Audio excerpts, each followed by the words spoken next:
নমস্কাৰ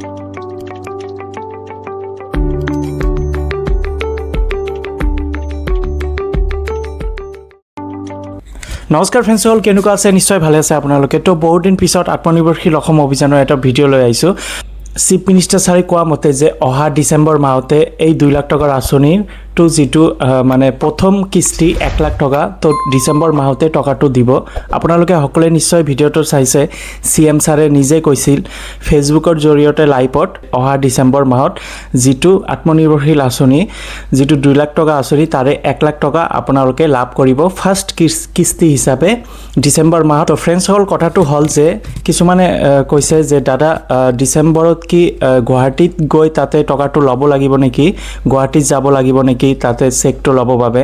তো ফ্ৰেণ্ডসকল, হয়, আপোনালোকে গুৱাহাটীত যাব লাগিব, কিয়নো ইয়াৰ আগৰ বছৰতো ছেম আমিও গুৱাহাটীত গৈছিলোঁ। তো সেইবাবে এই বছৰতো এই একেই হ'ব। আৰু চিফ মিনিষ্টাৰ ছাৰে কোৱা মতে যে ভিডিঅ'টো আপোনালোকে লাগিলে আকৌ এবাৰ চাই ল'ব। চিফ মিনিষ্টাৰ ছাৰে এইটোৱে কৈছে যে আপোনালোকক গুৱাহাটীত মাতি আমি আপোনালোকক 2 লাখ টকাৰ ফাৰ্ষ্ট কিস্তি 1 লাখ টকা আপোনালোকক দিম। তো বনুৱানীসকল, এইটো গুৱাহাটীত খানাপাৰাত এটা প্ৰগ্ৰাম হ'ব। এই প্ৰগ্ৰামতে আপোনালোকক 1 লাখ টকা দিব। এতিয়া কথা হ'ল যে আপোনালোকৰ ছিলেকশ্যন প্ৰক্ৰিয়াটো কেনেকুৱা হ'ব।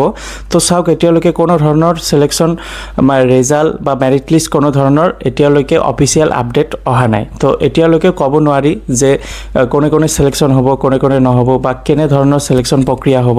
তো এতিয়ালৈকেও কোনেও নাজানে আৰু অফিচিয়েল আপডেট এতিয়ালৈকেও অহা নাই। তো অফিচিয়েল আপডেট যেতিয়া আহিব, এইটো চিফ মিনিষ্টাৰ ছাৰে এদিন দুদিন আগতে আকৌ লাইভৰ জৰিয়তে ক'ব পাৰে, নতুবা আপোনালোকে আপডেট পাই যাব। অকল আপোনালোকৰ মোবাইল নাম্বাৰটো এক্টিভ কৰি ৰাখিব। সকল চিফ মিনিষ্টাৰ ছাৰে আৰু এটা কথা কৈছে যে আকৌ 1 লাখ যুৱক যুৱতীৰ বাবে এই আঁচনিটো লৈ আহিব।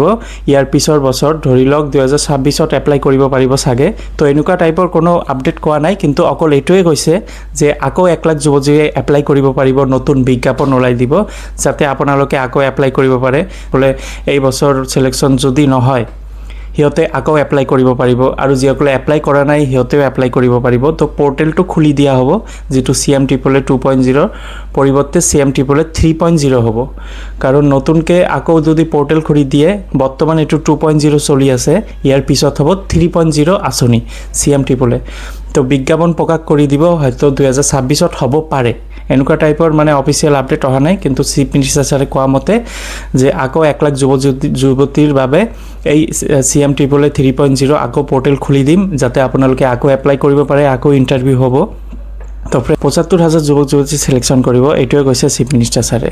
তো বন্ধুসকল, এতিয়া কথা হ'ল যে আপোনালোকে ৰিজাল্টৰ বাবে ৱেইট কৰক। ৰিজাল্টটো বা কেতিয়া দিয়ে, ৰিজাল্টটো যিদিনাখন দিব সেইদিনাখন আপডেট পাই যাব আপোনালোকে। এতিয়ালৈকে অফিচিয়েল আপডেট অহা নাই।